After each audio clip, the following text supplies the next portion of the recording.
Ñaña, Presente, doctor. Buenas noches. buenas noches. Elías Ortega, Presente, doctor. Buenas noches. Vanessa Palomino,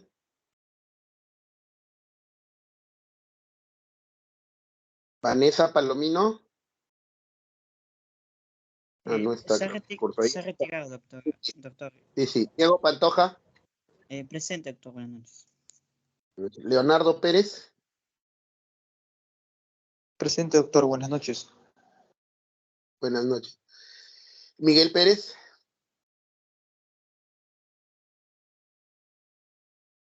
Miguel. ¿Dónde está Miguel? Brian Pérez. Presente, doctor. Brian Pérez. Buenas noches. Rayleigh Pimentel. Presente, doctor. Rayleigh Pimentel. Hola. Alice Pinedo. Presente, doctor. Buenas noches. Buenas noches. Diana Ramírez. Presente, doctor. Buenas noches. Buenas noches. Brian Ramírez. Presente, doctor. Buenas noches. Luz Ramos. Luz Ramos. Ya. Ok. Bueno, buenas noches, jóvenes. El día de hoy nos convoca a hablar de un tema, vamos a decir así, ciertamente en estos últimos años, vamos a decir así, dentro de lo que es el argot médico, podríamos decir que está de moda, ¿no?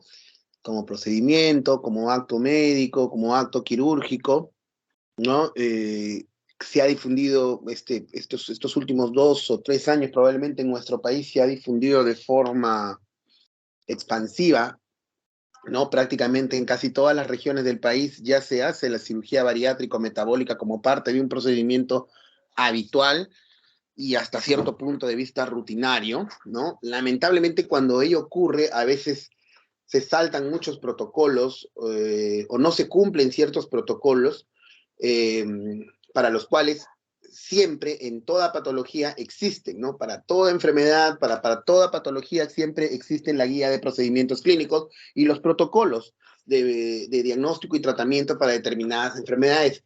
La obesidad no es la excepción, ¿no? Y dentro de los protocolos o guías de procedimientos, desde hace ya varios años, la cirugía bariátrica o metabólica o cirugía de la obesidad ha entrado a ser parte del esquema terapéutico dentro de lo que es el manejo de la obesidad, ¿no? ¿A qué me refiero? La cirugía bariátrica, ¿no? Es básicamente parte de un tratamiento o parte del tratamiento integral de la obesidad. No es la cura definitiva, no es el único tratamiento, ¿no? Dentro de una pirámide escalonada que le llamamos la pirámide terapéutica de la obesidad, forma parte de ello. Es más, todavía sigue siendo considerada el último, vamos a decir así, el último escalón al que tenemos que llegar dentro de esta escala terapéutica o dentro de esta escalera terapéutica, mejor dicho, ¿no? El último escalón, o sea, antes de poder llegar a tomar como parte de un tratamiento la cirugía de la obesidad, previamente se tienen que haber pasado por ciertas etapas o ciertos manejos terapéuticos previos, ¿no?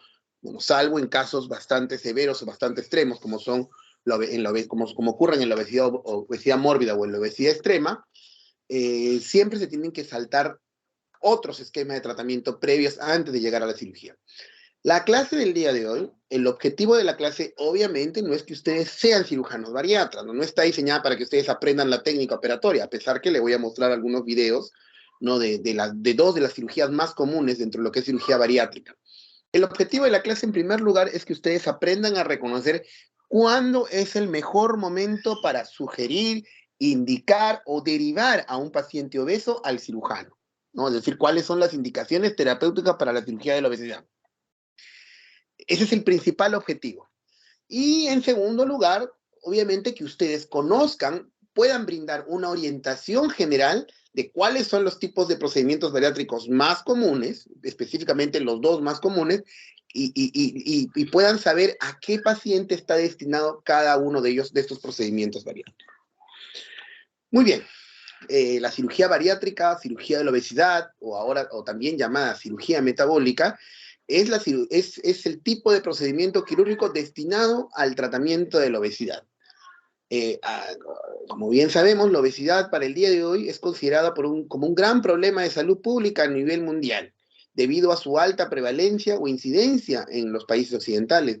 La OMS estima que aproximadamente 300 millones de personas en el mundo sufren de obesidad, siendo la obesidad la segunda causa de mortalidad precoz y evitable después del tabaquismo, ¿no? Es decir, hasta el día de hoy todavía el tabaquismo es la primera causa de muerte precoz, pero evitable, ¿no? En pacientes o en personas jóvenes. Y sin embargo, la obesidad está ya a puertas de poder, probablemente de acá en unos 10 o 15 años, seguramente la obesidad va a superar al tabaquismo. ¿Esto debido a qué? Esto debido a que la OMS ha aplicado estrategias publicitarias bastante agresivas para tratar de frenar el tabaquismo, ¿no? Por ejemplo, ese hecho de que en las cajetillas de cigarros o en cada establecimiento siempre exista la frase de fumar es dañino contra la salud, o en algún momento incluso se colocaron fotografías de personas con cáncer, ¿no? En las cajetillas de cigarros para tratar de generar un cierto tipo de conciencia en los fumadores. Bueno, esto se ha visto reflejado en las últimas cifras, de tal modo que el tabaquismo, si bien es cierto, no ha descendido su incidencia, no ha descendido su prevalencia, pero sí su incidencia, o por lo menos sí ha desacelerado esa curva, ¿no? Mientras que en el caso de la obesidad es todo lo contrario. La obesidad, cada día las curvas son mucho más empinadas y cada día en el mundo, incluso en países, en los mal llamados países del tercer mundo o países subdesarrollados, existe este problema. Sin embargo, también desde hace unos años, y sobre todo en nuestro país también ha llegado, estas estrategias publicitarias con la intención de frenar la obesidad, ¿no? Y se ha diseñado los famosos octógonos que existen actualmente en todos los alimentos que tienen un alto consumo de calorías, que tienen un alto contenido de azúcares, un alto contenido de grasas monoinsaturadas, ¿no? Con la intención de que el paciente sea consciente de lo que va a comer y los riesgos que ello pueda ocasionar, ¿no? La obesidad sigue siendo una de las principales causas de muerte en el mundo. Aproximadamente 2.8 millones de personas mueren anualmente, según la OMS, por obesidad. La obesidad mata mucho más que el SIDA, mata mucho más que los accidentes de tránsito a nivel anual, mata mucho más que las guerras, que por ejemplo ha matado mucho más que la guerra en Siria, ha matado mucho más que desastres naturales en el mundo, ¿no? Si lo comparamos en la actualidad con el tema del COVID, el COVID va matando, desde que apareció la pandemia, aproximadamente 2,2 millones de personas, ¿no? Entonces incluso ha matado o mata anualmente mucho más personas que el COVID, ¿no? Obviamente la obesidad como síndrome, ¿no? Porque obviamente cuando hablamos de obesidad la consideramos una enfermedad metabólica en donde están involucradas a su vez varias comorbilidades, ¿no? Que finalmente son las que llevan a la muerte al paciente, como la hipertensión, como la diabetes, como la dislipidemia, como los problemas osteoarticulares, etcétera, ¿no? A ver, voy a poner la opción puntero un ratito. Ya está.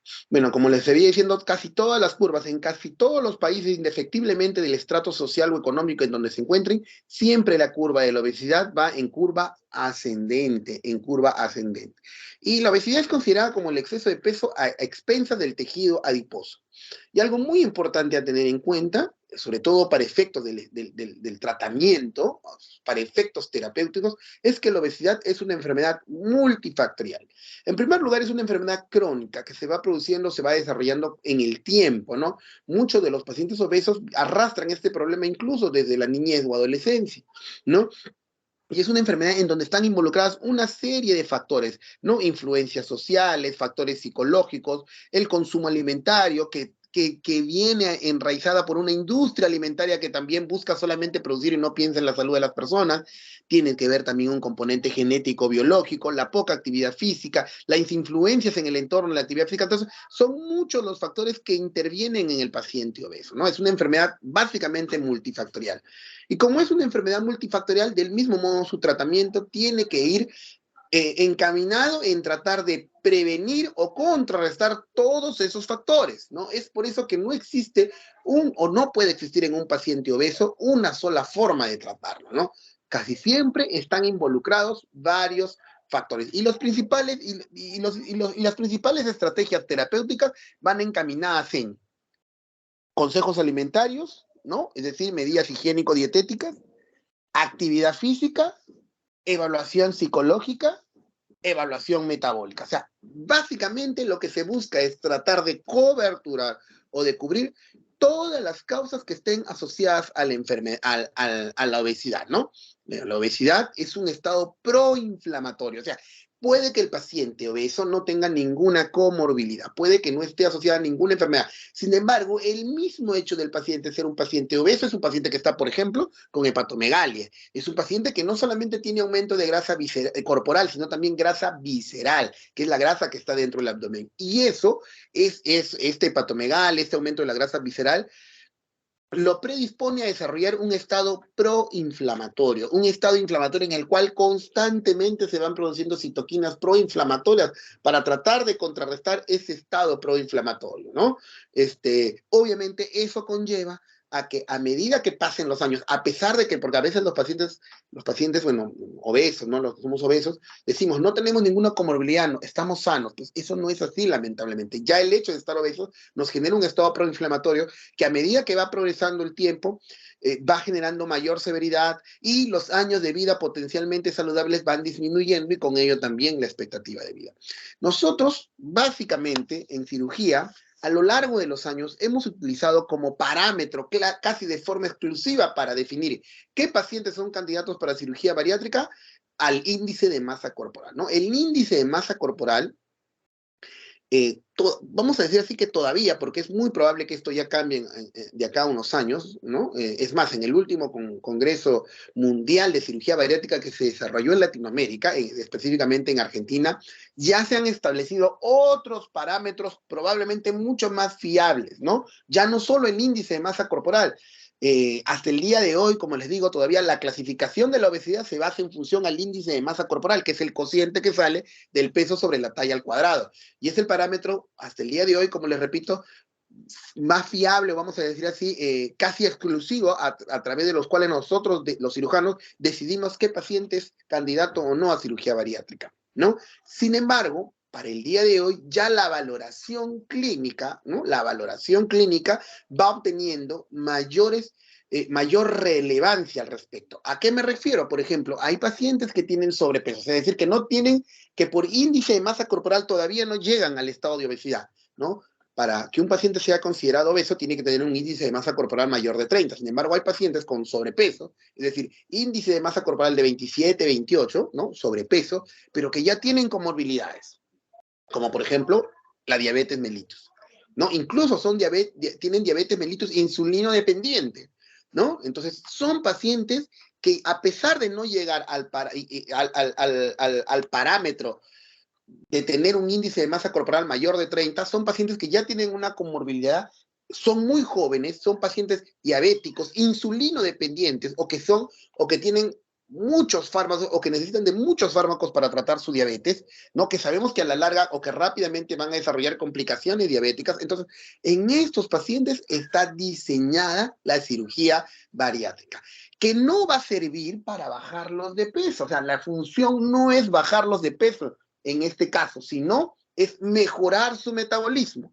Por eso es que en la actualidad ya el término de cirugía bariátrica va a cambiar para convertirse en cirugía metabólica, ¿no? Y específicamente cuando hablamos de cirugía metabólica, hablamos de las famosas técnicas mixtas o técnicas malabsortivas, que vamos a ver más adelante para que no se confundan, que son técnicas en las cuales nosotros hacemos, vamos a decir así, desconectamos zonas del aparato digestivo y las volvemos a conectar más adelante. Hacemos cambios anatómicos y fisiológicos con la intención de que ciertos nutrientes, como por ejemplo los carbohidratos y los lípidos, se absorban en un tramo mucho más pequeño del intestino delgado.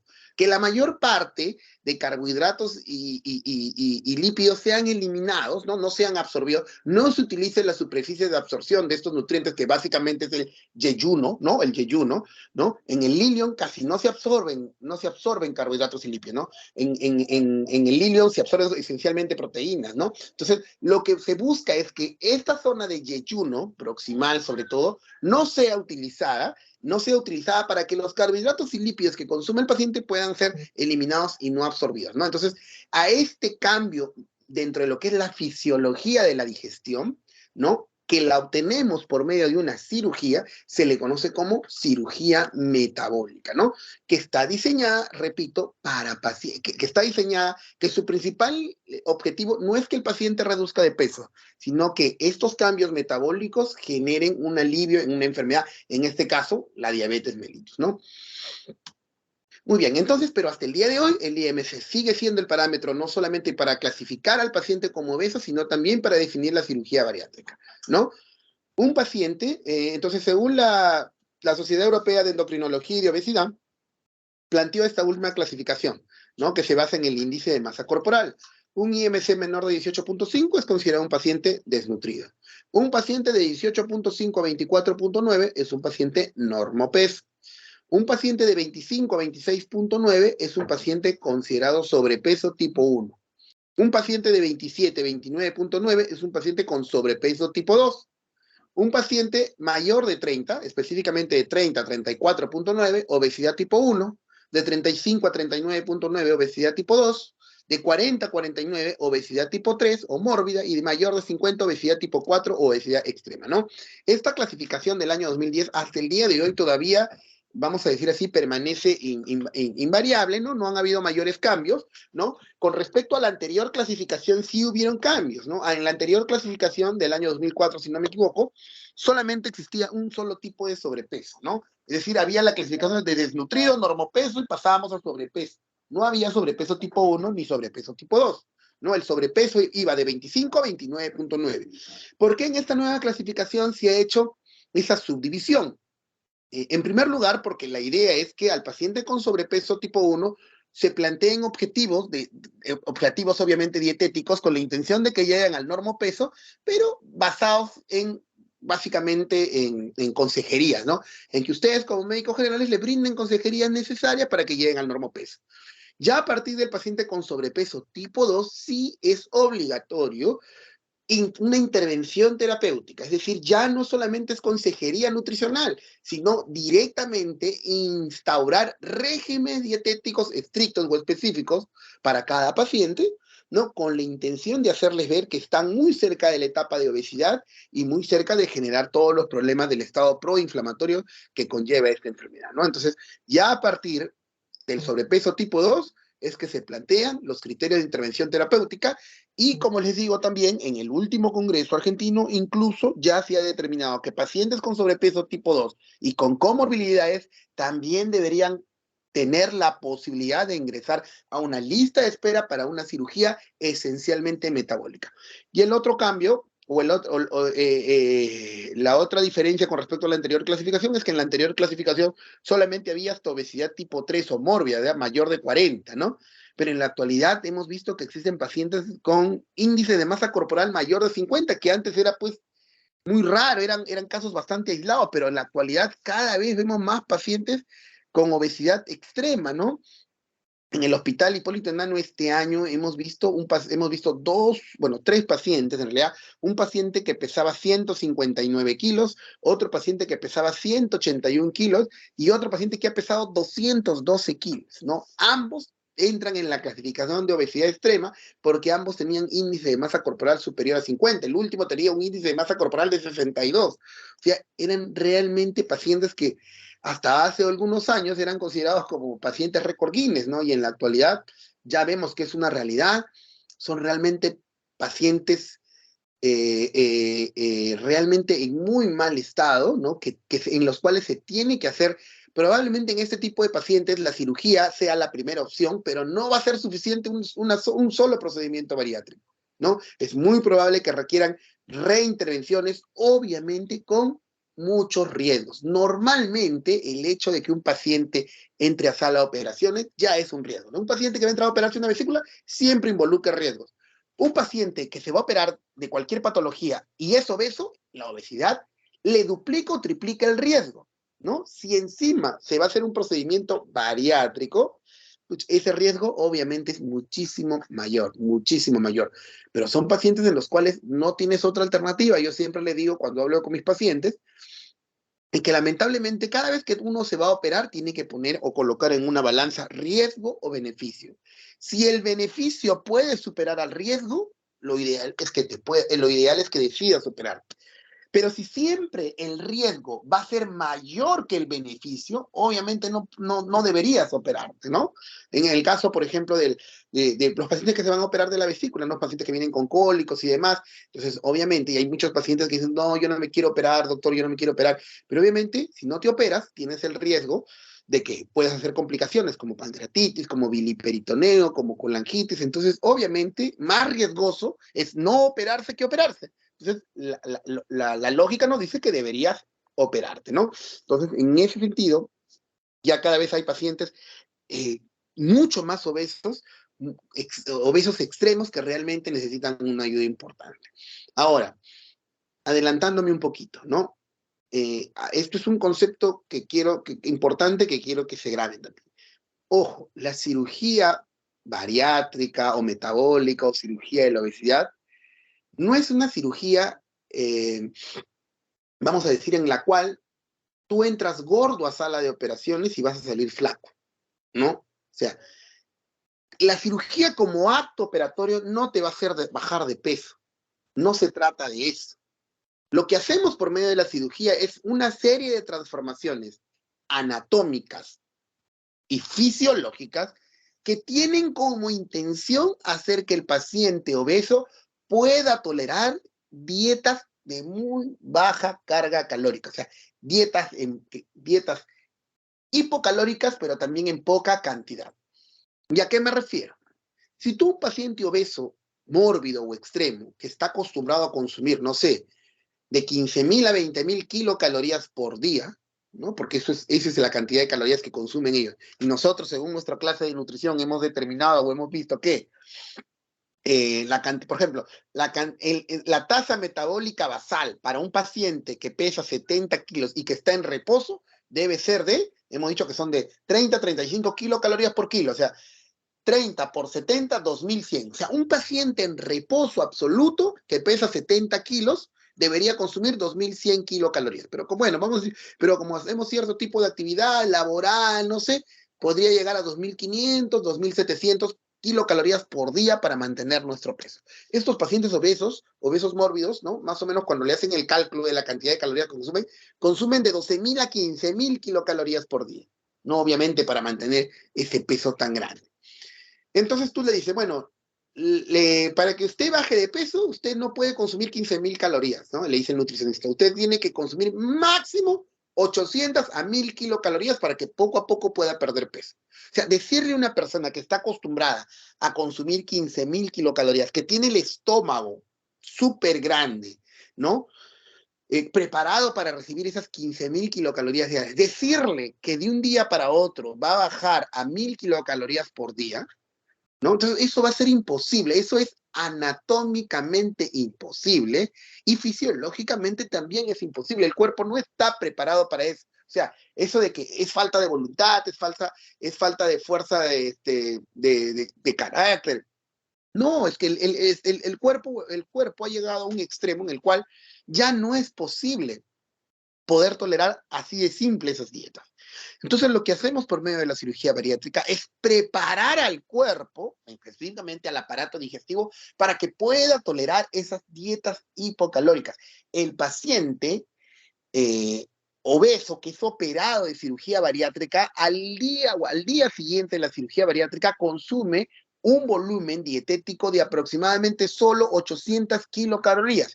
¿Y cómo? Le hemos hecho una reducción del estómago y le hemos hecho una reducción del intestino delgado, ese paciente sí va a poder tolerar esa dieta hipocalórica.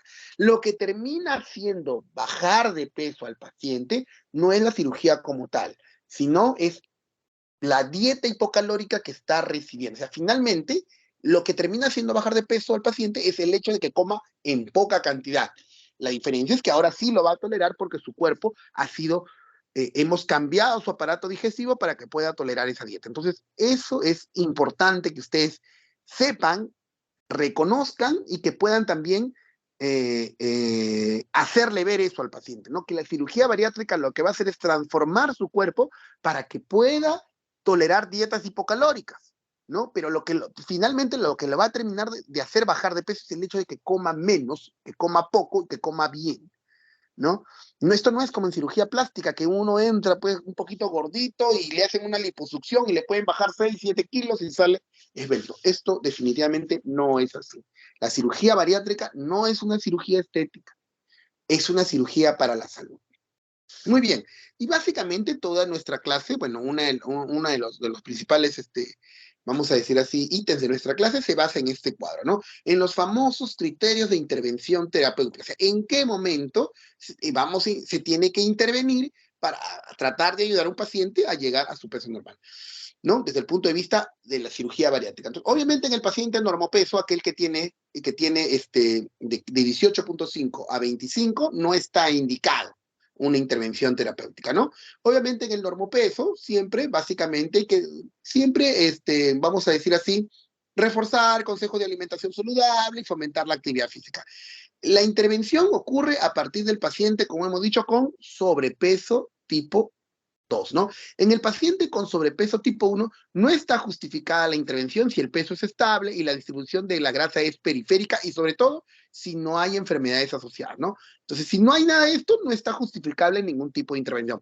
Pero si en el sobrepeso tipo 1 ya hay factores de riesgo cardiovasculares, sobre todo genéticos, o sea, si un paciente tiene sobrepeso tipo 1 y sabemos que tiene antecedentes familiares con obesidad, o que tiene una distribución de la grasa a nivel del abdomen, la famosa panza chelera que le llaman, ¿no? Obviamente, en ese sentido, sí está indicado hacer una intervención. Y la intervención básicamente se basa en consejería con respecto a la alimentación saludable, fomentar la actividad física y realizar controles periódicos. Un paciente con sobrepeso tipo 1, que ustedes encuentran que tiene factores de riesgo cardiovascular y una distribución de la grasa central, deben controlarlo mensualmente, ¿no? Y valorar su evolución en cuanto a su peso.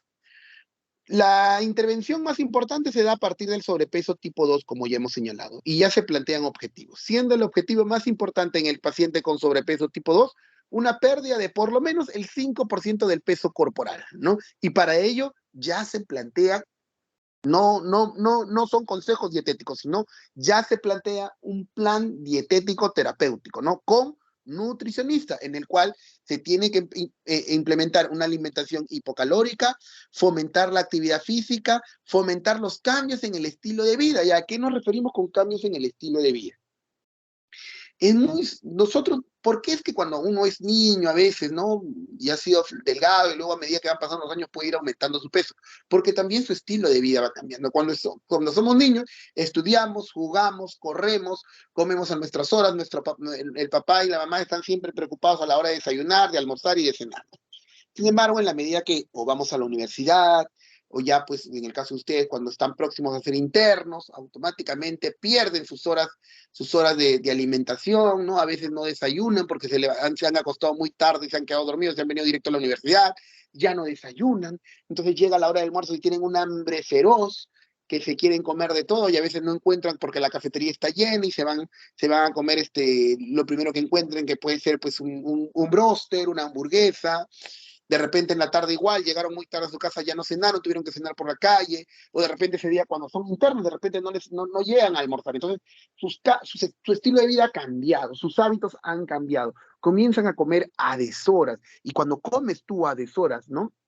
Obviamente alteras el ritmo circadiano de las hormonas que están preparadas para la digestión y eso hace que aumente, hay una hormona que se llama la grelina que se produce a nivel del fondo gástrico, específicamente la grasa visceral que está sobre el fondo gástrico, que hace que la sensación de hambre sea mucho mayor, se les baja la glucosa, esto estimula mucho más a la grelina y obviamente generan de que poco a poco el estómago tenga la necesidad de rellenarse completamente para poder estar satisfecho, ¿no? Entonces, esos cambios de estilo de vida tienen que mejorarse, se le tiene que explicar al paciente con sobrepeso tipo 2 que tiene que ver la manera de cómo regular o cómo modificar esos hábitos o estilo de conducta, porque de lo contrario, el camino a la obesidad está servido, ¿no? Entonces, si no se modifica, en el paciente con sobrepeso de tipo 2, tiene que iniciarse con una dieta hipocalórica, ejercicios, cambio de estilo de vida, controles periódicos. Y si después de 6 meses no hay resultado en el paciente con sobrepeso tipo 2, el inicio o el uso de fármacos para la obesidad estaría indicado.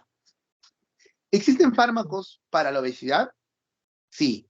Existen un grupo de fármacos, bueno, eso lo tienen que llevar en sus clases de endocrinología o en sus clases de medicina, ¿no? Pero existe un grupo de fármacos que por muchos años han participado o han estado involucrados dentro de lo que es el manejo farmacológico de la obesidad, ¿no?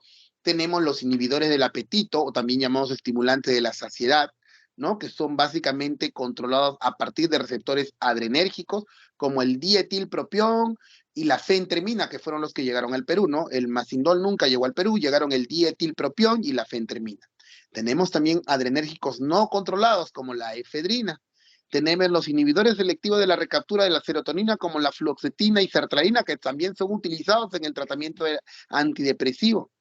Tenemos pacientes que actúan a nivel de 2 receptores, adrenérgico y serotoninérgico, como la sibutramina.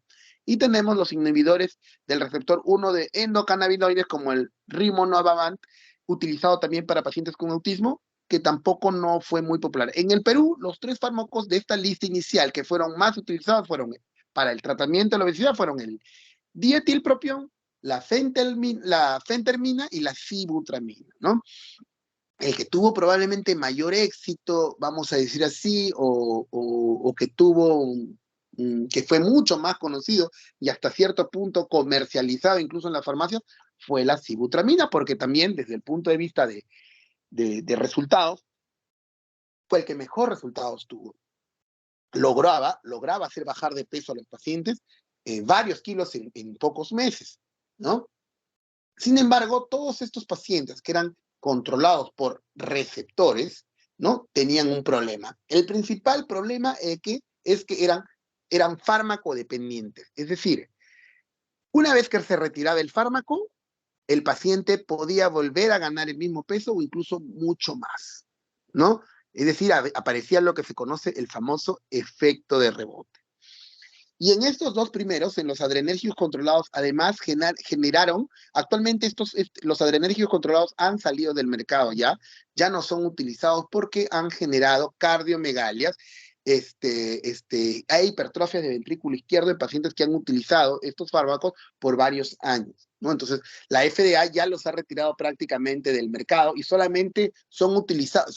Obviamente, esto ocurre, o este proceso ocurre cuando son utilizados por varios meses, más de 12 semanas específicamente, no se ha visto en esos casos. Entonces, básicamente, la FDA ya los ha retirado como medicamentos comerciales de uso comercial y solamente, vamos a decir así, junto con la sibutramina, que también al día de hoy tiene efectos secundarios propios de la actividad adrenérgica, como son la taquicardia, como son el tremor, como son la ansiedad, ¿no? Entonces, son utilizados solamente para casos seleccionados y específicamente para procesos cortos, como por ejemplo, más adelante también vamos a ver, hay pacientes obesos que van a ser sometidos a cirugía bariátrica, pero que de todas maneras, unas semanas antes de ser operados, necesitamos que pierdan siquiera un par de kilos, ¿no? ¿Por qué? Porque eso va preparando el cuerpo a la pérdida de peso y hace que la adaptación sea mucho más llevadera, ¿no? Entonces, de repente, unas 3 o 4 semanas antes de la cirugía, necesitamos que este paciente baje de peso. Una de las estrategias planteadas para ello es el uso de estos fármacos por cortos periodos, ¿no? Específicamente, la sibutramina nos ayuda o ha ayudado bastante para lograr bajar de peso en este tipo de pacientes. Bueno, entonces, básicamente estos pacientes o estos fármacos se utilizan solamente en casos seleccionados. Sin embargo, más abajo, bueno, la cafeína y la efedrina tampoco como fármacos, solamente ha llegado la efedrina, sin embargo, no tuvo buena respuesta. Y vamos a decir así, los que en este último tiempo han tenido un buen efecto y que son utilizados básicamente incluso ya como medicamentos o fármacos comerciales para el manejo farmacológico de la obesidad, es el famoso Orlistat, que es el inhibidor de la absorción de grasas, específicamente es un inhibidor de la lipasa pancreática, y que hace que De todas las grasas que consumamos, solamente se absorba el 40% y el 60% de las grasas son eliminadas con las heces. El Orlistat a dosis de 120 miligramos cada 8 horas puede hacer de que en un mes puedas llegar a perder incluso hasta 8 kilos de peso, ¿no? El problema también son los efectos secundarios. Bueno, el problema es que también tiene efecto de rebote y también tiene efectos secundarios, pero a diferencia de los otros anteriores, los efectos secundarios no son efectos secundarios sistémicos, sino son efectos secundarios locales, ¿no? Por ejemplo, ¿cuál es el principal efecto secundario del Orlistat, del uso del Orlistat? La famosa esteatorrea y la incontinencia fecal. ¿Qué es la esteatorrea? Son las heces oleosas, obviamente. Como no se va a absorber la grasa, el paciente elimina las grasas bajo la forma de gotas grasas, ¿no? Y estas gotas grasas se combinan con las heces y forman heces oleosas o aceitosas. Es decir, es como si el paciente estuviera defecando aceite.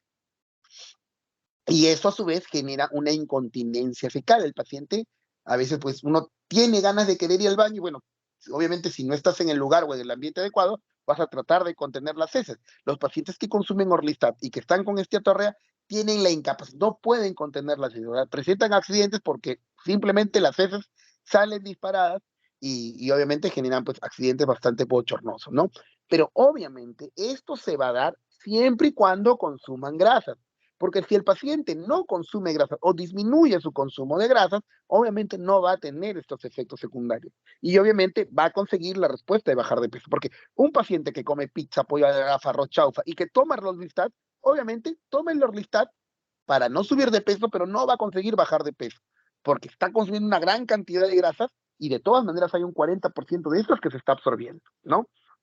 Entonces, el Orlistat en la actualidad viene siendo el fármaco más utilizado o el más comercial para el manejo de la obesidad, que no tiene efectos secundarios sistémicos, solo locales, y bueno, pues vamos a decir así, si tenemos que elegir un fármaco vamos a decir así, para utilizarlo como parte de una medida o una estrategia terapéutica farmacológica, vendría a ser el Orlistat, que podemos utilizarlo tras 6 meses de haber aplicado una dieta hipocalórica, una actividad física y un cambio de estilo de vida en un paciente con sobrepeso tipo 2. Muy bien. ¿Qué pasa con el obeso tipo 1? En el caso del obeso tipo 1, el objetivo ya es que pierda por lo menos el 10% de su peso corporal total. Es decir, si el paciente pesa 80 kilos, debe perder 8 kilos. Si el paciente pesa 90 kilos, debe perder 9 kilos, ¿no? Y para ello tiene que hacerse un control y un seguimiento en una unidad de obesidad, sobre todo si coexisten comorbilidades grasas. En nuestro país, lamentablemente, todavía no existen las unidades de obesidad, como en otros lugares, ¿no? Donde existen no solamente unidades en cuanto a lo que es consultorio externo, sino unidades de hospitalización para el manejo de los pacientes obesos. ¿Cuál es la intervención que se hace en el obeso tipo 1? Alimentación hipocalórica, es decir, una dieta hipocalórica, fomentar la actividad física, cambios en el estilo de vida, y a diferencia del paciente con sobrepeso de tipo 2, en donde se esperaban 6 meses para iniciar con fármacos, en el obeso tipo 2 se inician los fármacos desde el inicio. Ojo, en el obeso tipo 2, los fármacos para la obesidad se utilizan desde el inicio. ¿Cuánto tiempo tenemos que esperar para que un obeso tipo 2, o esperar una respuesta en el paciente con obesidad tipo 2? Aproximadamente 1 año, ¿no? O sea, el obeso tipo 1, que ha seguido una alimentación hipocalórica, que ha fomentado, que ha realizado actividad física, que ha cambiado su estilo de vida, que ha utilizado fármacos, si después de 1 año no ha logrado el objetivo de bajar de peso, recién el paciente con obesidad tipo 1 es candidato para cirugía bariátrica. Recién. Antes de eso, no es candidato para cirugía bariátrica. O sea, tiene que haber pasado por todas estas etapas por un lapso de 12 meses aproximadamente para recién ser candidato para cirugía bariátrica. En el caso del paciente con obesidad tipo 2, la pérdida tiene que ser de más del 10% de peso corporal. Ese es el objetivo. Y tiene que seguir un control y seguimiento también en una unidad de obesidad. En este caso, la acción terapéutica es la misma que la anterior. La diferencia es el tiempo, ¿no? En el obeso tipo 1 esperamos 1 año, en el obeso tipo 2 solamente el tiempo de espera de resultados es de 6 meses.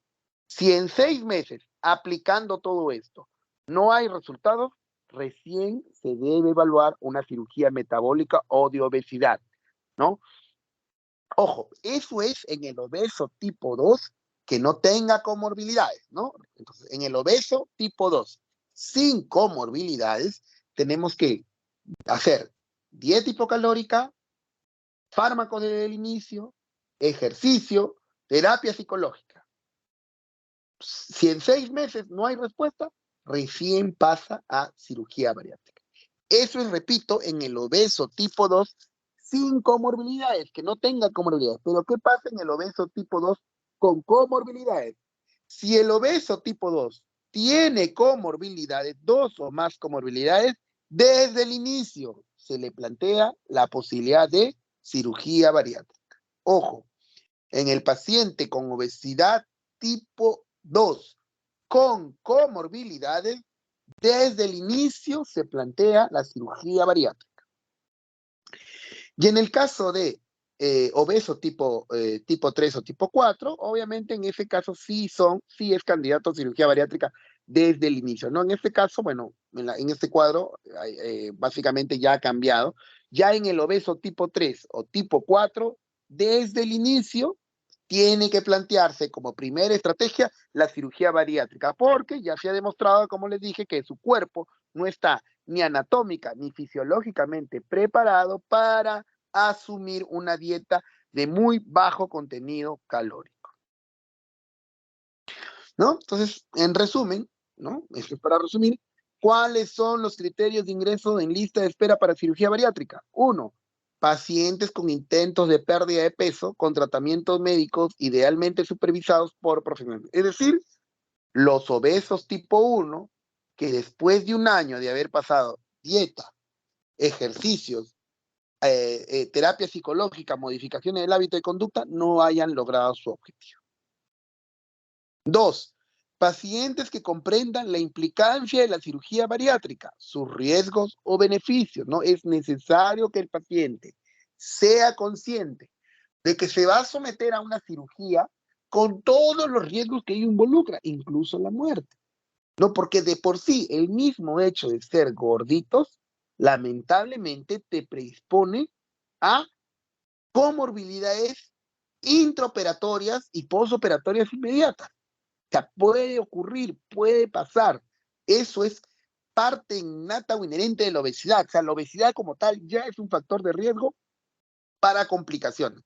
Y el paciente tiene que entender que si se está sometiendo a una cirugía bariátrica, es porque en realidad la calidad de vida que está llevando lo está predisponiendo a una muerte lenta. Entonces, es necesario que sepa todas las implicancias que tiene que poner todo de su parte para que la cirugía bariátrica sea con esto, porque de nada vale que el paciente después de operado igual quiera seguir comiendo, el paciente igual no cumpla con los estrictos estándares de dieta o de nutrición con muy bajo contenido calórico que se van a aplicar. Entonces, esto es muy importante, o sea, el tema psicológico es muy importante en este tipo de pacientes que van a ser sometidos a cirugía bariátrica.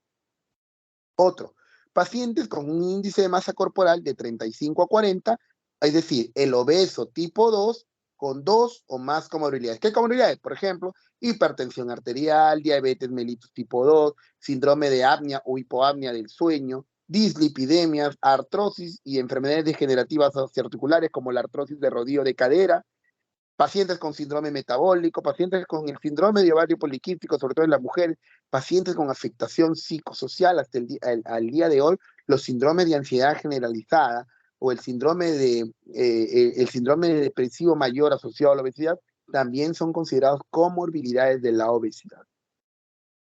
Pacientes con IMC igual o mayor a 40, es decir, el obeso mórbido y extremo, con o sin comorbilidades. El obeso mórbido o extremo, tenga o no tenga comorbilidades, directamente entra a una lista de espera para cirugía bariátrica. La edad, 18 a 65 años, todavía sigue siendo el rango. Obviamente hay algunas excepciones. Ya en Estados Unidos, algunos adolescentes superobesos están siendo operados. Ausencia de trastornos endocrinos que sean causa de la obesidad. Obviamente no vamos a operar a un hipotiroideo, ¿no? tenemos que previamente corregir el trastorno hormonal para antes de que sean sometidos a una cirugía bariátrica. Estabilidad psicológica. Comprender que el objetivo de la cirugía no es alcanzar el peso ideal. La cirugía bariátrica no es una cirugía estética. No es una cirugía diseñada para que el paciente le quede mejor su ropa o se vea mucho mejor frente al espejo. Es una cirugía para la salud. Es una cirugía que le va a permitir curarse de sus comorbilidades, curarse de la hipertensión, curarse de las dislipidemias, curarse de la diabetes, ¿no? Ese es el principal objetivo. Si el paciente tiene otros objetivos fuera del tema de la salud, probablemente la cirugía fracase. Un claro ejemplo de esto es Diego Armando Maradona, ¿no? Uno de los futbolistas más grandes de toda la historia del fútbol, del mundo, de toda la historia del fútbol mundial, ¿no? Que fue sometido a 2 cirugías bariátricas, ¿no? A 2 cirugías bariátricas. Sin embargo, su objetivo no era el tema de la salud, definitivamente, porque a pesar de haber sido sometido a cirugías bariátricas, era un paciente que no pudo superar su dependencia, su drogodependencia, no supo superar el alcoholismo. Las cirugías que se desarrolló, él se hizo primero una manga gástrica y luego se hizo un bypass gástrico, fueron con el objetivo de realizar su partido de despedida, de verse mejor ante las cámaras, etcétera, pero nunca su objetivo fue realmente la salud, porque si no hubiese hecho un cambio completo de estilo de vida. Y como ven, Maradona, a pesar de las 2 cirugías bariátricas que se hizo, igual falleció obeso, igual falleció con todas sus enfermedades y sus comorbilidades, ¿no? Realmente él desde siempre fue un mal candidato para cirugía bariátrica, ¿no? Bueno, y como ya les decía, entonces, esto es igual un resumen. Criterio de selección en pacientes para cirugía bariátrica: pacientes con obesidad tipo 3 o tipo 4, es decir, obesos mórbidos o extremos, con o sin comorbilidades, directamente entran a lista de espera para cirugía bariátrica. Pacientes con IMC mayor de 35, es decir, obeso tipo 2, con al menos una de las comorbilidades. El obeso tipo 2, con al menos una o más de estas comorbilidades, entra directamente a lista de espera para cirugía bariátrica. Pero si el obeso tipo 2 no tiene comorbilidades, previamente tiene que hacer su tratamiento con dieta, ejercicio, cambios de hábito de conducta, fármacos. Y si recién en 6 meses no hay respuesta, recién pasaría a cirugía bariátrica. La edad, ya hemos dicho, y una adecuada comprensión del tratamiento, de la instalación del tratamiento. Sin embargo, como ya les señalé, en el último congreso mundial realizado este año, en febrero, en Argentina, el Congreso Mundial de Cirugía Bariátrica, se planteó que ya no solo el índice de masa corporal va a ser el único parámetro para valorar el criterio de selección en pacientes obesos para cirugía bariátrica, sino lo más importante van a ser otros factores clínicos, como la distribución de la grasa, ¿no? Obviamente, un perímetro de circunferencia abdominal mayor de 90 lo va a predisponer, o va a ser también un criterio de selección de pacientes obesos para cirugía bariátrica, o la acumulación de grasa visceral. Depósitos de grasa ectópica, pacientes con infiltración grasa en el hígado, o sea, un paciente con sobrepeso tipo 2 y que tenga una esteatosis grasa o un hígado graso grado 2 o grado 3, también es un paciente candidato ya para cirugía bariátrica. Factores de riesgo cardiovascular, comorbilidades asociadas, riesgo elevado de diabetes, es decir, todos estos marcadores clínicos pueden ser o van a incluirse ya en los criterios de selección para pacientes obesos. Antes, o bueno, todavía hasta el día de hoy, el IMC era el único parámetro sobre el cual nos basamos la selección de pacientes para cirugía bariátrica. En la actualidad, ya van a ser todos estos criterios clínicos los que van a estar involucrados en la selección de pacientes para cirugía bariátrica. Bueno, ¿quiénes son los que no deben ser manejados quirúrgicamente, no? Prácticamente no hay contraindicaciones, ¿no? Las contraindicaciones todas son relativas, no hay contraindicaciones absolutas, salvo algunas excepciones como, por ejemplo, aquellas que sean similares para cualquier cirugía, ¿no? O sea, un paciente que no puede operarse, no solamente de cirugía bariátrica, sino no puede operarse, por ejemplo, de una cirugía de vesícula, de repente. ¿Por qué? Porque de repente tiene, como dice acá, un fallo cardiopulmonar irreversible. No es reversible la palabra, sino irreversible. O sea, que lamentablemente su corazón no va a tolerar ningún tipo de cirugía. Entonces, lamentablemente, obviamente, ese paciente no es candidato para cirugía bariátrica. O, por ejemplo, un paciente que sea alérgico a todos los fármacos, a los AINES sobre todo, a AINES o antibióticos. En el postoperatorio siempre vamos a utilizar AINES. Entonces, obviamente en este tipo de pacientes la cirugía va a estar contraindicada, salvo que sea una cirugía de emergencia debido a muerte. Pero la cirugía bariátrica no es una cirugía de urgencia, es una cirugía electiva, programada. Pacientes que tengan una malignidad inoperable, es decir, que tengan una enfermedad maligna, metastásica, ¿no? Por ejemplo, un linfoma metastásico, que no adelgaza, sino más bien mantiene. Obviamente ese paciente no hay la necesidad de operarlo. Pacientes que sean embarazadas o que tengan el deseo de embarazarse dentro de los próximos 12 meses, obviamente, ¿no? La cirugía bariátrica lo que hace es, como les dije, preparar al cuerpo para que coma poquito y que básicamente toda su energía la consuma a partir de sus reservas. Es decir, es un estado convierte un estado a un paciente, lo convierte en un estado de hipercatabolismo. El paciente post cirugía bariátrica es un paciente que está en un estado hipercatabólico. La paciente que está gestando, ¿no? Tiene un ser dentro, que está creciendo dentro de su barriga, de su vientre, ¿no? Que condiciona que también tenga que consumir una mayor cantidad de reservas de energía o de reservas energéticas. Es decir, el embarazo o la gestación también son estados de hipercatabolismo, en donde generalmente el cuerpo va a consumir sus reservas energéticas. Si combinamos un estado hipercatabólico como es el paciente post cirugía bariátrica con la paciente gestante, obviamente esos dos estados hipercatabólicos lo que van a hacer es terminar matando a uno de los dos individuos, o a la madre o al niño. Entonces, obviamente, por eso es que una paciente que está gestando no puede ser operada de cirugía bariátrica, pero tampoco puede ser operada aquella que tiene pensado salir embarazada en los próximos 12 meses. ¿Por qué? Porque este paciente post cirugía bariátrica, ¿no? Que es operado, que consume sus reservas energéticas, se mantiene en este estado de hipercatabolismo hasta llegar al equilibrio, es decir, hasta llegar al equilibrio en el cual ya ha perdido la cantidad de peso suficiente como para obtener sus energías a partir de lo que ingiere. Entonces, ya ha llegado a un equilibrio entre el anabolismo y el catabolismo. Y generalmente este equilibrio se consigue recién después de 12 meses de haber sido operado de cirugía bariátrica.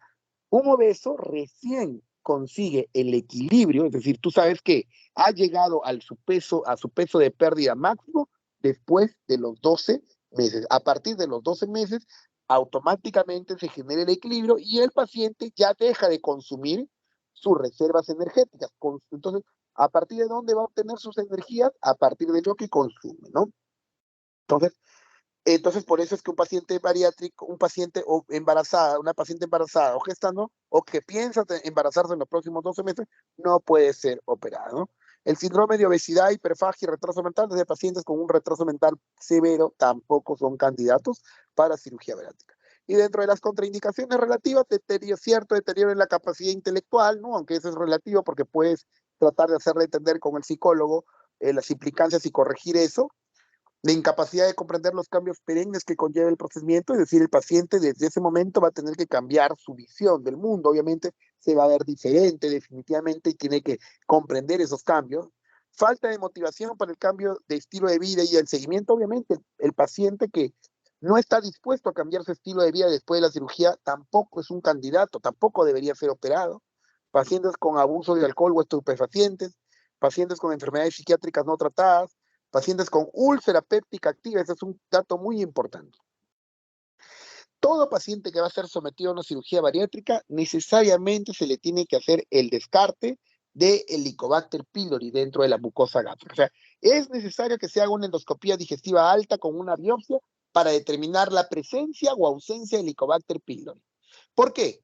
Porque si ese paciente tiene infección por Helicobacter pylori, el Helicobacter pylori dentro de las gamas de gastritis que puede producir, existe un tipo de gastritis que se conoce como la gastritis de la boca anastomótica o las úlceras de la boca anastomótica, que se van a desarrollar sobre zonas de debilidad en la pared del estómago.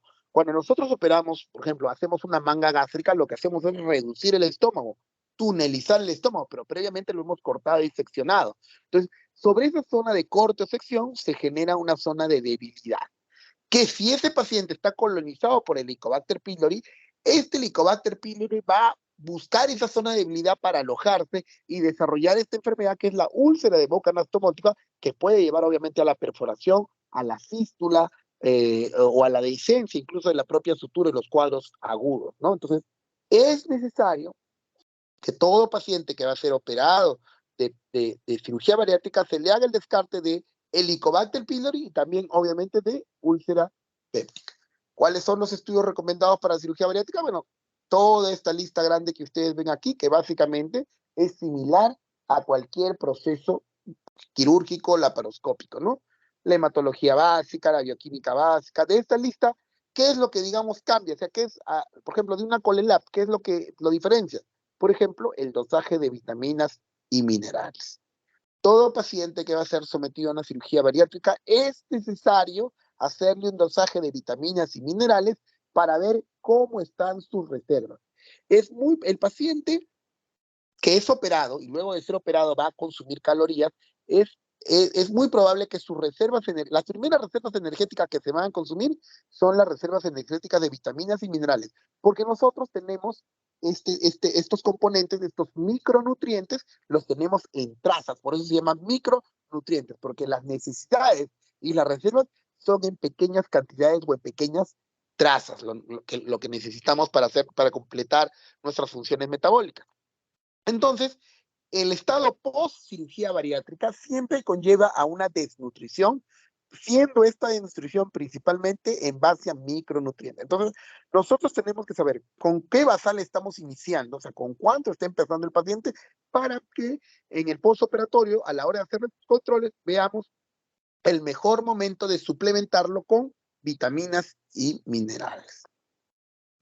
¿Qué otra cosa, qué otro estudio es recomendable e indispensable? Como ya le dije, la detección del Helicobacter pylori, siendo la técnica más importante la gastroscopía o endoscopía más biopsia. También podríamos hacerlo a través del examen de sangre o el test del aliento, sin embargo, el mejor estudio de detección del Helicobacter pylori es por medio de una endoscopía y una biopsia. Algunos estudios especiales que son la pHmetría y la manometría se hacen sobre todo en pacientes en los cuales sospechamos de hernia hiatal, en aquellos pacientes obesos que tienen reflujo, que tienen pirosis, en donde se sospecha de una hernia hiatal, le hacemos una pHmetría y una manometría para confirmar el diagnóstico de hernia hiatal. ¿Por qué es importante saber si un paciente obeso tiene o no hernia hiatal? Porque de ello puede depender el tipo de procedimiento quirúrgico bariátrico que vayamos a elegir. ¿Y a qué me refiero con eso? Que, por ejemplo, un paciente obeso con hernia hiatal está contraindicado realizarle una manga gástrica. A ese tipo de paciente no le podemos realizar una manga gástrica. El tipo de cirugía indicado para él sería entonces el bypass gástrico, ¿no? Pero la manga gástrica o cualquier otro, ¿no? Cualquier otro procedimiento bariátrico, excepto la manga gástrica. ¿Por qué no le hacemos una manga gástrica al bypass al paciente con hernia tal? Porque si el problema en la hernia tal es que hay un ascenso del esfínter esofágico inferior, ¿no? Que en lugar de ser intraabdominal es intratorácico y por ello pierde el tono y favorece el reflujo. Si nosotros convertimos el estómago en un túnel, una manga, obviamente todo va a ascender, todo el estómago va a tender a subir y esa hernia hiatal se va a agravar mucho mayor, entonces va a ser mucho peor. Entonces, la pHmetría y la manometría esofágica la hacemos exclusivamente en los pacientes en los cuales existe sospecha de hernia hiatal. ¿Para qué? Para que si en caso confirmemos el diagnóstico, no esté indicado, o sea, a ese paciente no le podemos hacer una manga gástrica. Obviamente las hormonas tiroideas, insulina, paratromona para el diagnóstico o descarte de enfermedades endocrinológicas como el hipotiroidismo. Muy bien. En el prequirúrgico, se plantean o existen recomendaciones generales de una dieta hipocalórica, ¿no? La idea es, como ya les señalé, que por lo menos unas semanas antes, 6 semanas antes de la cirugía, el paciente logre perder algo de peso, ¿no? ¿Y esto para qué? Esto va a reducir el volumen hepático y la grasa visceral, para iniciar cambios en la alimentación y hacer que el proceso de adaptación sea mucho más fiable y disminuir con ello el riesgo quirúrgico. O sea, el hecho de que el paciente pueda bajar de peso días antes de la cirugía está indicado, diseñado porque reduce el volumen hepático y la grasa visceral. Y si se reduce el volumen hepático y la grasa visceral, obviamente la visión de nosotros como cirujanos dentro de la cavidad va a ser mucho mejor, ¿no? Vamos a poder, si el hígado está más pequeño y ya disminuye la grasa visceral, nosotros vamos a poder trabajar mejor. Ojo, a veces cuando uno comienza a hacer una dieta, ¿no? A veces los pacientes gordos comienzan a hacer una dieta y dicen, hacen una semana de dieta, no sé, bajan sus calorías y se ven al espejo y ven que no han cambiado nada, que su composición corporal sigue siendo la misma. Se pesan una balanza y de repente sí han perdido 1 o 2 kilos, ¿no? Pero ustedes se siguen viendo igual. Lo que pasa es que cuando nosotros perdemos peso, así sea unos pocos kilos, eso, cuando son pocos los kilos, no se ve reflejada en la grasa corporal, ¿no? Se ve reflejada esencialmente en la grasa visceral. El hígado va a reducir de tamaño, la grasa visceral o el epíplon va a reducir de tamaño. O sea, la pérdida de peso que se da inicialmente genera cambios a nivel de la grasa visceral.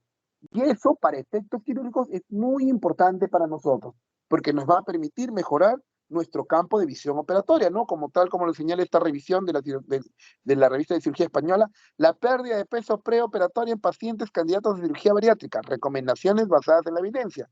La pérdida de peso preoperatoria produce una disminución del tamaño hepático y de la grasa intraabdominal, lo que mejora los campos quirúrgicos, la visión intraoperatoria y por lo tanto facilita el acto operatorio, tanto en cirugía abierta como en la laparoscópica. Obviamente, si el hígado disminuye de tamaño, si la grasa corporal visceral disminuye de volumen, obviamente nos va a ser mucho más fácil el acto operatorio. Lamentablemente, lo que no existe consenso es de cómo hacer que este paciente pierda peso en el preoperatorio, ¿no? O sea, todavía no existe algo que te digan, a este paciente hay que bajarlo de peso así, así, así.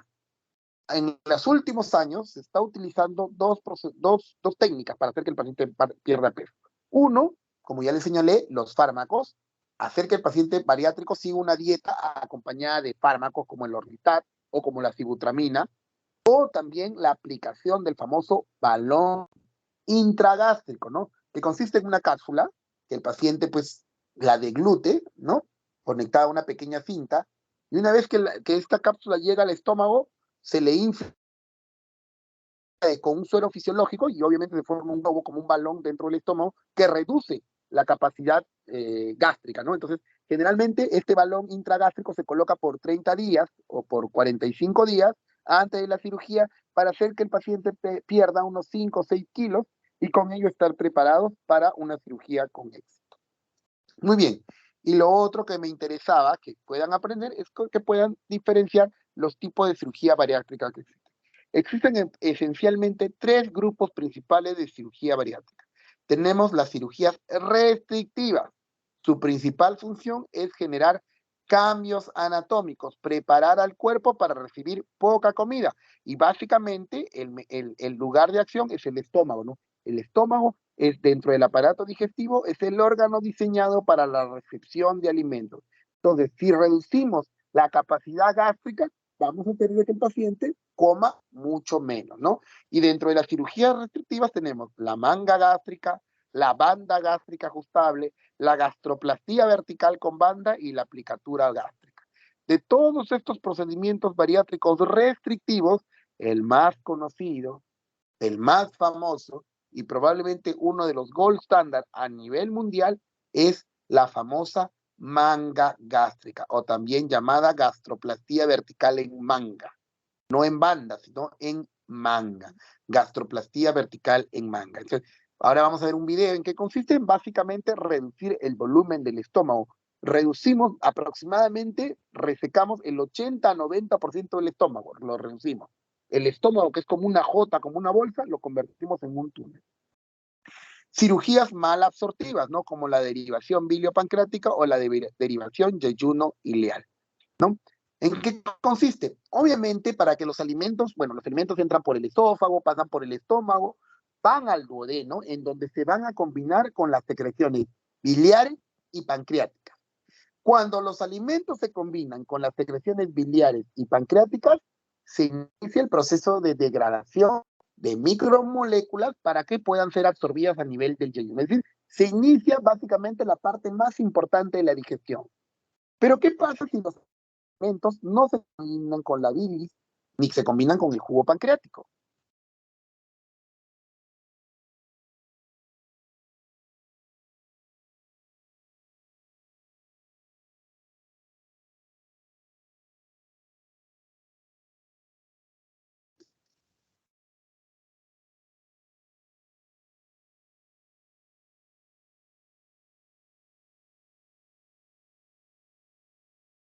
Hola chicos, ¿me escuchan? Sí, doctor. Sí, doctor, sí se le Ya. escucha. Perdón, pensé que se me había ido la conexión por un momento. Ya. Entonces, como les señalaba, como les decía, entonces, pero si no se exocrina para la digestión con los alimentos, estos alimentos nunca se van a absorber. Entonces, lo que buscan con estas técnicas mal absortivas es separar las secreciones biliopancreáticas con la secreción, con el tubo digestivo yeyunal, es decir, formar dos tubos independientes. Generar un tubo por donde pasen los alimentos y otro tubo por donde pasen la secreción biliopancreática, para recién juntarse hacia el final del ilio, ¿no? Recién formar el ducto común en donde se van a combinar los alimentos con los jugos biliopancreáticos y recién producirse la absorción, ¿no? Entonces, son cirugías mal absortivas. El 90% de lo que se ingiere no se absorbe. Del 100%, solamente se absorbe un 10% y el 90% se pierde. Lamentablemente, este tipo de cirugías mal absortivas hizo que los pacientes pierdan peso, pero que también se desnutran rápidamente, llevándolos a la caquexia e incluso a la muerte. Es por eso que básicamente las cirugías mal absortivas no están indicadas en la mayoría de pacientes y se reservan para casos aislados, sobre todo de obesidad extrema o mórbida, en las cuales necesitamos que el paciente pierda rápidamente de peso, ¿no? Hasta hace algunos años eran cirugías definitivas, es decir, no podían, vamos a decir así, revertirse. En la actualidad sí se pueden revertir, se utilizan, como le digo, esencialmente para obesos extremos, y que luego, pues una vez que hayamos el objetivo de que hayan comenzado a bajar de forma sostenida de peso, podamos hacer una reversión y convertirlo de repente a una cirugía restrictiva o a una cirugía mixta. ¿Qué es una cirugía mixta? La cirugía mixta combina una cirugía restrictiva con una cirugía mal absortiva, es decir, hace que el paciente coma poco y que ese poco también se absorba poco, ¿no? Pero obviamente ya no es el 10% nada más lo que se absorbe. En el caso de la cirugía mixta es un 50% lo que se va a absorber, ¿no? Pero se va a comer poco. Igual, la cantidad de estómago sí es reducida al 10%, solamente queda un 10% del estómago, ¿no? Pero ese poquito que llega al estómago se va a absorber en ese 50% de cirugía de absorción. Y el tipo de cirugía más conocida, más famosa, estandarizada, que igualmente como la manga es considerada el gold estándar dentro de la cirugía bariátrica, es la famosa derivación gástrica en Y de Rux, o también conocido como bypass gástrico, el famoso bypass gástrico, ¿no? Que también es conocida en la actualidad como la cirugía metabólica por excelencia, ¿no? El bypass gástrico es el gold estándar de las cirugías metabólicas, ¿no? Es, digamos, en un paciente con sobrepeso tipo 2 diabético, el tipo de cirugía indicada es una cirugía metabólica. Y dentro de estos procedimientos, ¿cuál es la cirugía metabólica? El bypass gástrico. Aquí unos ejemplos, básicamente, como le digo, en el caso del tipo B, esto es una manga gástrica o gastroplastía de manga, ¿no? Al estómago se reseca la mayor parte del fondo y del cuerpo y solamente se convierte en un túnel, ¿no? Se hace una tunelización, una manga gástrica. Esto es el bypass gástrico. Y esto es, perdón, la manga gástrica, ¿no? Y la figura C corresponde al bypass gástrico, en donde el alimento llega hasta este pedacito de estómago, este estómago es seccionado, se le conecta un intestino, ¿no? Entonces los alimentos vienen por acá, pasan por este segmento de yeyuno, el yeyuno es superficie de absorción, pero en este caso, en este yeyuno no se va a absorber nada. ¿Por qué? Porque no se ha combinado con ninguna hormona para la digestión. ¿Por qué? Porque las hormonas gástricas y la secreción biliopancreática están por este otro ducto que se ha individualizado. Y recién se van a reconectar más abajo para formar un canal común o un ducto común en donde se van a absorber los nutrientes. El poquito de comida que llega acá recién se va a absorber en esta superficie de absorción, ¿no? Manga gástrica y bypass gástrico, como los procedimientos bariátricos más conocidos o más difundidos, ¿no? Bueno, y vamos a ver con respecto, bueno, ¿qué procedimiento quirúrgico elegir según el tipo? Por ejemplo, en una obesidad tipo 1, la gastroplastía en banda o la famosa banda gástrica, que consistía en colocar una banda alrededor, un anillo fibrótico alrededor del estómago, era lo considerado, sin embargo, prácticamente quedaba en desuso. Y en la actualidad, tanto para la obesidad tipo 1 como para la obesidad tipo 2, el sleeve gástrico, o también llamada manga gástrica, es el procedimiento indicado, ¿no? En los pacientes con obesidad mórbida, el bypass gástrico a ojos cerrados es lo que está indicado. La manga gástrica puede hacer que pierdas de 40 a 50, a veces hasta 60 kilos de peso. El bypass gástrico puede hacerte perder de 80 hasta 90 kilos de peso. En los pacientes con obesidad extrema, generalmente son cirugías, lo que se le conoce como cirugía bariátrica de remodelación, ¿no? Es decir, reoperaciones, ¿no? Las famosas reoperaciones. Una manga gástrica con reoperación, un bypass de asa larga en Y de Rux, ¿no? En realidad, todo procedimiento bariátrico escogido siempre debe ser, valga la redundancia, escogido o evaluado dependiendo cada tipo de paciente, ¿no? Y muy bien, para terminar entonces, vamos a ver unos videitos. Bueno, acá están las técnicas, ¿no? La famosa gastroplastía vertical o manga gástrica. Acá están todas sus ventajas y sus inconvenientes. Dentro de lo que son, vamos a decir así, las complicaciones. La principal complicación, tanto de la manga gástrica como del bypass gástrico, son las famosas fístulas, ¿no? Fístulas del reservorio, es decir, que se abra, dentro de la sutura que se ha hecho, se abra una pequeña comunicación por donde se elimine secreción, y las famosas estenosis, ¿no? Cuando los segmentos que se han cortado se tiendan a cerrar, ¿no? Las famosas estenosis. Lo ideal es que el paciente, ¿dónde está? Ya, aquí está. Generalmente, entonces, ¿qué hacemos? ¿Qué pasa? ¿Cómo es la dieta o la nutrición en el paciente postbariátrico? Todos los pacientes sometidos a cirugía bariátrica son tributarios a ayuda nutricional. Debemos ser conscientes de la intolerancia de ciertos alimentos, la limitación del consumo de energía y, sobre todo, el déficit de micronutrientes que van a seguir. Sin embargo, de forma más o menos protocolar, se estima que un paciente bariátrico en los primeros 3 meses, que es donde se aprovecha más el consumo de las reservas energéticas del catabolismo, no puede superar o no puede pasar de 800 kilocalorías por día. Ojo, el paciente obeso no puede llegar a consumir más de 800 kilocalorías por día, ¿no? Estaba acostumbrado a consumir 12.000, ahora solamente va a consumir 800. ¿Lo va a poder hacer? Sí, lo va a poder hacer porque ahora tiene un estómago mucho más pequeño y una superficie de absorción mucho más pequeña.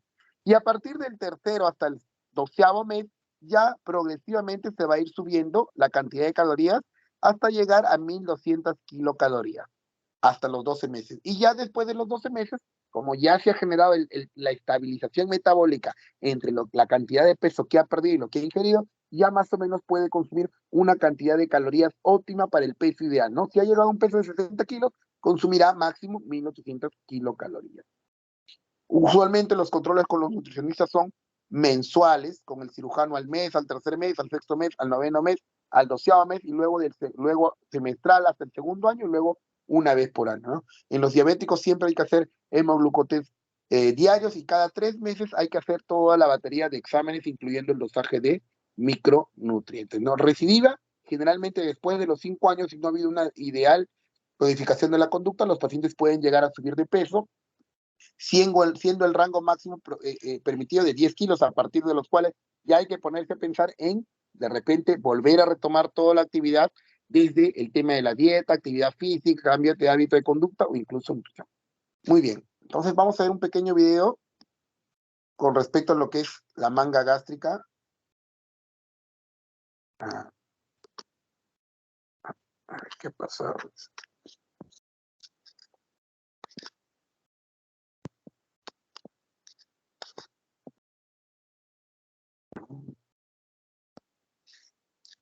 Un segundito.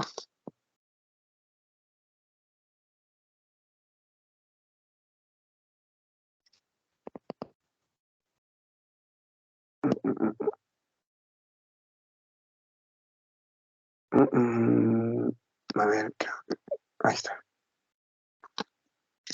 Me avisen si se ve el video, por favor, chicos. Sí se observa, doctor. Ya, ok.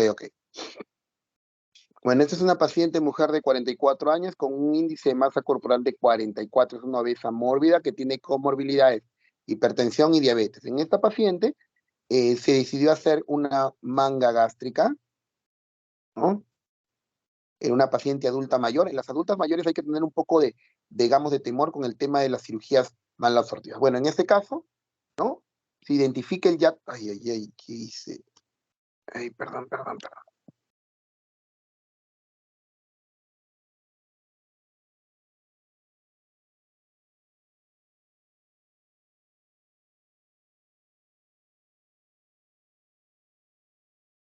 Disposición de distribución de los trócares, se troca un trócar de 5 para poder levantar el hígado, y al levantar el hígado identificar el hiato esofágico, ¿no? El pilar esofágico derecho, y a partir de ahí, bueno, levantamos el estómago y comenzamos a liberar el estómago del epiplon mayor, ¿no? Por medio de una pinza, separamos el estómago del epiplon mayor, ¿no? El epiplon mayor o el aumento mayor nace a partir de la curvatura mayor del estómago, y tenemos que liberar toda esa grasa visceral de esa zona, porque ahí es donde vamos a hacer los cortes de sutura para que tunelicemos el estómago. Entonces, la manga gástrica es básicamente una gastroplastía o una tunelización del estómago, ¿no? Entonces ahí continuamos liberando, separando, ¿no? Utilizamos, como ven ahí, esta pinza que está quemando, esta pinza, esta de acá, la blanca, esta de acá, que está quemando y cortando, tiene una energía bipolar, ¿no? Sella vasos, los coagula y los corta al mismo tiempo, ¿no? Es un sellador de vasos, energía bipolar. Ya nos estamos acercando hacia el fondo gástrico, ya vemos por ahí atrás el vaso, ¿no? Y los vasos gástricos cortos. Entonces, tenemos que desprender completamente el estómago de esta grasa visceral que es el epiplon mayor, ¿no? Nuestro límite va a ser el pilar izquierdo del esófago, ¿no? Tenemos que disecarlo, separarlo, ahí vemos cómo hay una grasita que está pegada también hacia el pilar del esófago. Tenemos que liberar todo el fondo para que a la hora de seccionarlo vamos a llegar hasta esa zona.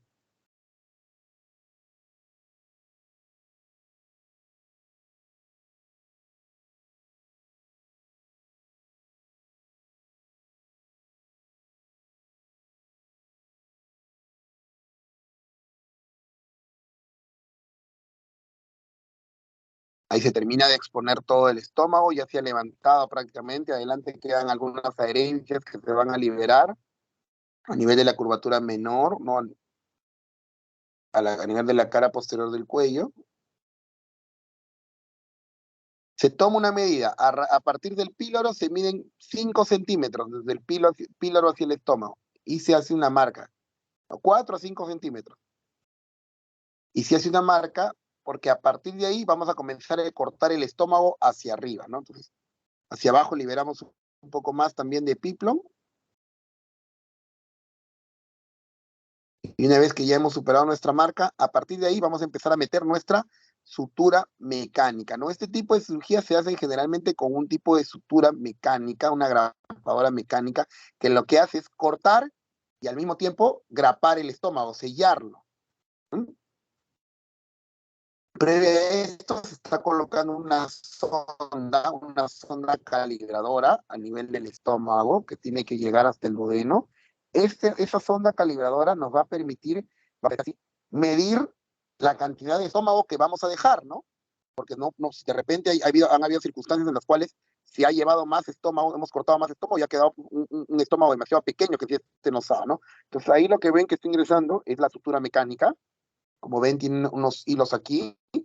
Entonces, esto es una grapadora. Lo que va a hacer es disparar. Vean que cuando se dispara van a ver cómo estos hilos comienzan a correr. Se dispara, ahí ya se disparó. Y una vez, y al mismo tiempo que se dispara, corta, ¿no? ¿Qué se disparan? Se disparan hilos de sutura a cada lado del órgano, al tejido. Ahora que se abra la pinza van a ver, ¿no? Y se corta y al mismo tiempo queda grapado o sellado cada zona del estómago, ¿no? Entonces, la parte de la derecha es el estómago que va a salir y esta es la parte del estómago que se va a quedar. Entonces, Normalmente los disparos tienen una medida de 60 milímetros de longitud, ¿no? Entonces, obviamente, tenemos que ir a lo largo de todo el estómago y tenemos que ir utilizando varias grapadoras, ¿no? Hasta completar, hasta llegar hacia la zona del esófago, ¿no? Usualmente utilizamos 5 disparos, a veces 6 disparos, ¿no? Dependiendo del tamaño de la longitud del estómago.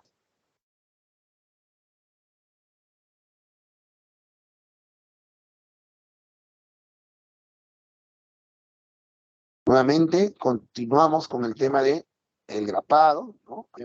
Solamente le va a quedar ese pedacito de estómago de acá abajo, que incluso como no tiene el fondo, no va a tener la capacidad de distenderse.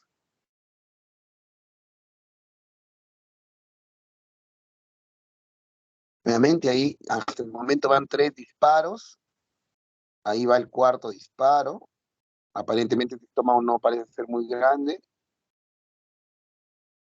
pero siempre queda hacia atrás, hacia el fondo, un pequeño espacio de estómago todavía.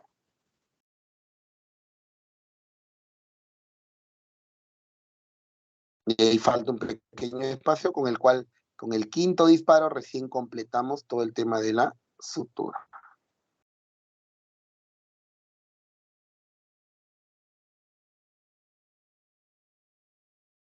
Muy bien, y de esta forma, entonces, se ha seccionado completamente el estómago, ¿no? Entonces, algunos, en este caso, están colocando unas gasas porque se va a hacer una prueba neumática. Se va a inyectar por esta sonda que está dentro un colorante que es el azul de metileno para ver si filtra a través de la sutura, ¿no? Entonces, si no pinta, es porque la sutura ha quedado hermética. Y bueno, algunos cirujanos lo que hacen es, esa grasa que han sacado la vuelven a pegar sobre la línea de sutura, haciendo una especie de parche biológico, parche vital, ¿no? Particularmente yo solamente lo que hago es reforzar la sutura con puntos, pero sin pegar la grasa, ¿no? Pero algunos, en realidad eso ya es parte de lo que cada cirujano vea en su técnica, ¿no? Bueno, y esencialmente, y de esa forma concluye la cirugía. A veces hay una necesidad de dejar un drenaje para valorar la presencia de fístulas y se extrae la pieza operatoria, ¿no? Y de esta forma concluye la cirugía. Y esto es el bypass gástrico, ¿no? En el gráfico, el bypass gástrico lo que hace es, en el caso anterior, en la manga, este pedazo se retira, se saca, solamente el paciente se va a quedar con esto. En el caso del bypass gástrico, se secciona, pero esto no se retira. Este estómago queda ahí, pero obviamente sin función de almacenamiento, sin función mecánica, pero sí una función hormonal, porque acá sigue siendo el ácido clorhídrico, el tripsinógeno, se va a combinar por acá con el bypass, o sea, la secreción biliopancreática. Lo que ocurre es que va a haber un tubo, que es este de acá, que es un tubo que le conocemos como el asa o tubo biliopancreático, y un asa que va a llevar los alimentos, que es esta, el asa alimentaria. Entonces, asa alimentaria y la otra asa es la biliopancreática, que recién se van a combinar aquí, en esta que es conocida como el asa común. Recién a partir de este segmento de intestino es que recién se va a producir la absorción. En este pequeño reservorio de estómago que se llama pouch, llegan los alimentos, pasan por esta asa digestiva, que ojo, que no se van a absorber nutrientes porque no se combina con la secreción biliopancreática, y recién cuando se combina con la secreción biliopancreática es que se va a producir la digestión. Eso es el famoso bypass gástrico, ¿no? Y aquí rapidito un video del bypass gástrico. Ay, perdón.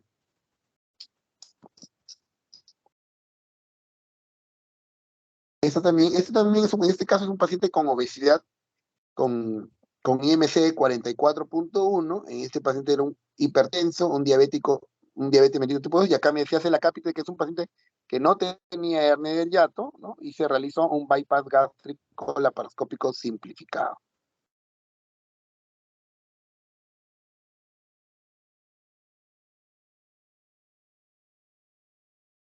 Igual se colocan los trócares, en este caso, igual. Se va a comenzar por la formación del famoso pouch o reservorio gástrico. En este caso no vamos a ir para la curvatura mayor, en este caso vamos a la curvatura menor y contamos 1, y 2 arcos vasculares. Y a partir de ahí vamos a hacer nuestra ventana. ¿Nuestra ventana para qué? Para meter nuestra sutura mecánica.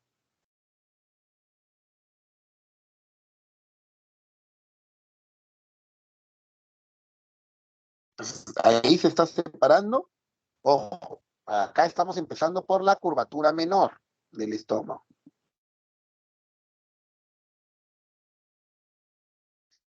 Se están liberando algunas adherencias. Bueno, en este caso, la cirugía del bypass es algo más compleja, ¿no? Pero más o menos para que lo puedan entender.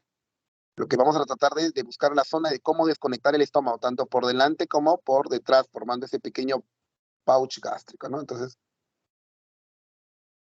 ahí ya estamos generando el espacio, ¿no? Vemos ya la cara posterior. Entonces, la cara posterior del estómago. Y vamos a meter nuestra primera sutura mecánica. En este caso, vamos a hacer el corte de esta forma, en L, ¿no? Para dejar el estómago libre.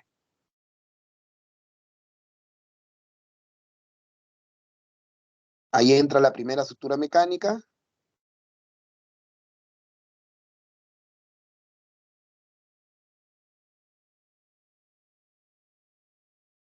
Se hace el primer disparo, ¿no? Entonces ya comenzamos a separar el estómago, ¿no? La famosa formación del pouch gástrico. Este pedacito de estómago de acá arriba nomás no va a quedar. Entonces acá vamos a separarle, vamos a generar otro disparo.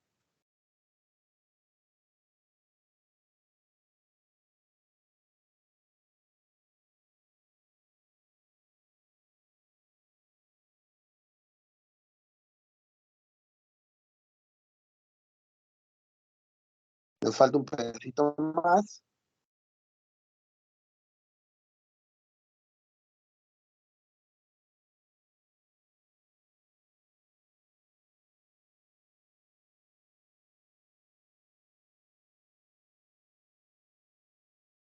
Y ahí realizamos el tercer disparo, ¿no?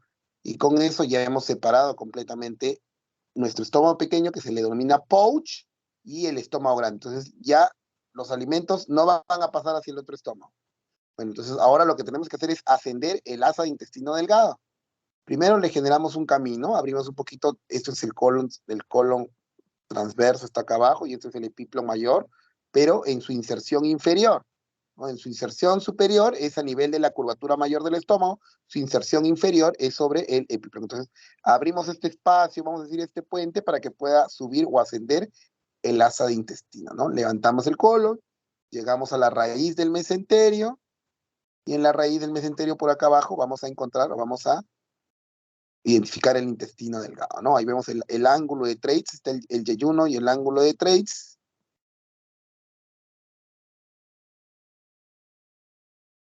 Y a partir de ahí comenzamos a contar nuestro intestino. Generalmente ascendemos 1 metro de intestino, ahí se va contando, se va midiendo, ¿no? Acá en esta pinza, no sé si ven una marca blanca, ¿no? Eso indica que más o menos ahí hay 10 centímetros, se va contando los 10 centímetros, acá también igual, 10 centímetros, y una vez que hayamos conseguido 1 metro de intestino, ese metro de intestino lo vamos a ascender para pegar al estómago, ¿no? Entonces, es 1 metro de intestino por donde no va a existir absorción de nutrientes, repito. Entonces, este metro de intestino lo vamos a subir para anastomosar con este pouch gástrico.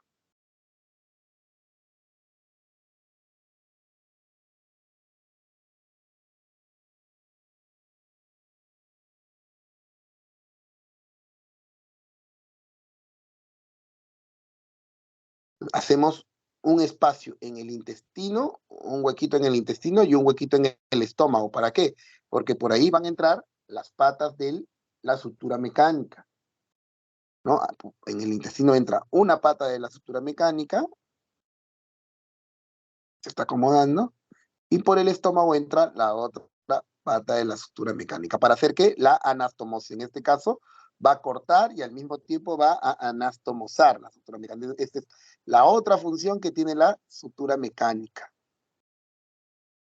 Unir.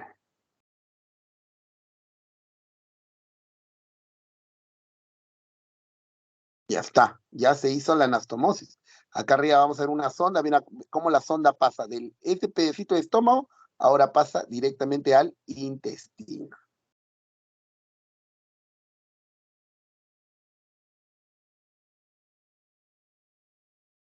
Cerramos esa brecha con puntos de sutura. En este caso se hace sutura ya a mano.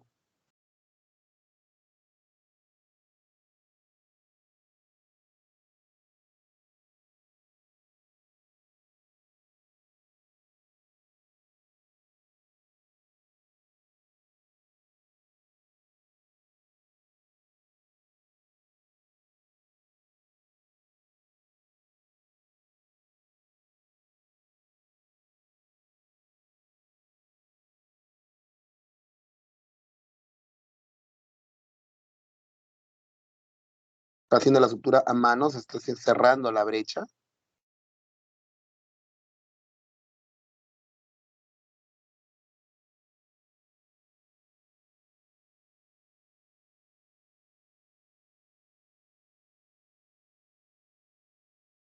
Y vemos cómo se va haciendo la anastomosis hasta que finalmente queda sellada la brecha, ¿no?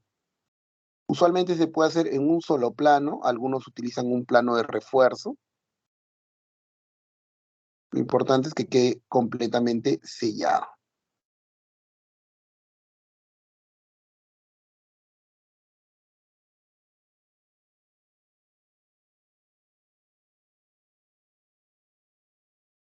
Listo, entonces ya se midieron hace rato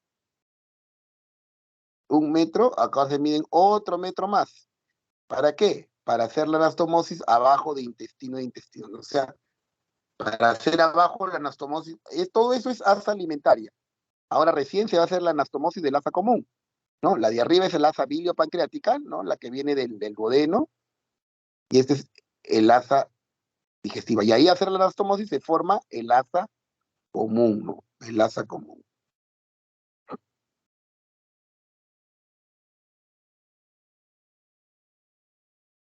Y ahí se procede obviamente a cerrar también las brechas, a hacerse la anastomosis, y bueno, son procedimientos, ahí se hace la prueba neumática, ¿no? Se inyecta azul de metileno para ver si hay filtrado, se verifica que no.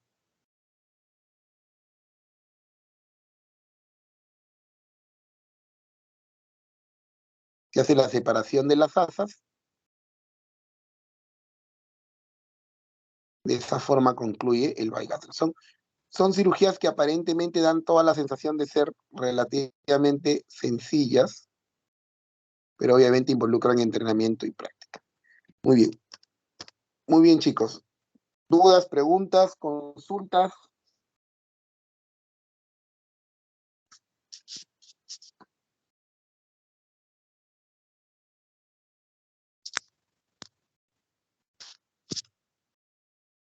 Doctor, ¿podría hacerle una consulta? Y dime. Sí, doctor, yo soy Pérez Acuña Miguel Ángel. Creo que tomó asistencia y no estuve, me conecté unos minutos después. Mi pregunta era, cuando se hace ese tipo de cirugía de la manga gástrica, ¿cuánto es más o menos el cuidado postoperatorio que tiene que tener el paciente? O sea, más que todo su alimentación Miguel, y tu eso. O sea, micrófono no te escucho. doctor, ¿me escucha ahora? ¿Se me Ahora escucha sí, ahora? recién. Ya, sí, doctor. Mi consulta era cuando se habló de las cirugías, por ejemplo, como la manga gástrica, más o menos el cuidado posoperatorio, más o menos cuánto es del paciente. ¿Cuánto tiempo tiene que estar cuidándose? Yo sé que su alimentación va a tener que ser diferente, pero más o menos los cuidados, ¿cuánto tiempo es después o sea, el posoperatorio de esa manga gástrica que se le hace al paciente? ¿A qué tipo de cuidados te refieres? ¿En qué Eh, momento va a reinsertarse a su vida laboral, etcétera? claro, exacto, su vida laboral, El el paciente normalmente ejercicio. se queda.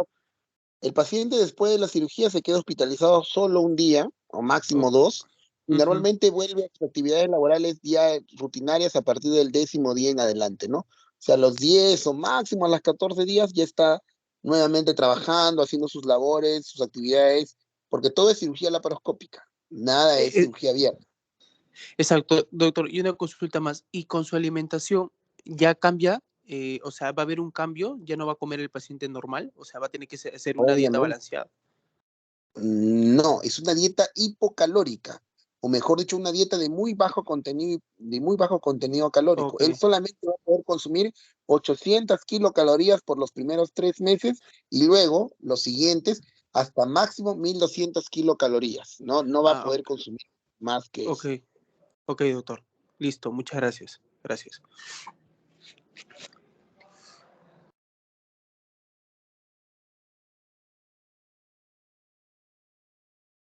No hay más preguntas. Diego, ¿no? Diego, el delegado. Sí, doctor. Diego, mañana, entonces, bueno, yo mañana me toca clínica, voy a estar en la clínica Montefiori, pero normalmente a la hora de almuerzo, de descanso, que es de 12 a 1, 1:30, nos conectamos para hacer la clase de cáncer gástrico, que es la que nos quedaría. Pues mañana a las 12 nos conectamos. Ya está bien, doctor. Ya, listo. Listo, entonces nos vemos mañana, chicos. Hasta mañana. Ya, Chao. gracias. Gracias, doctor. Gracias.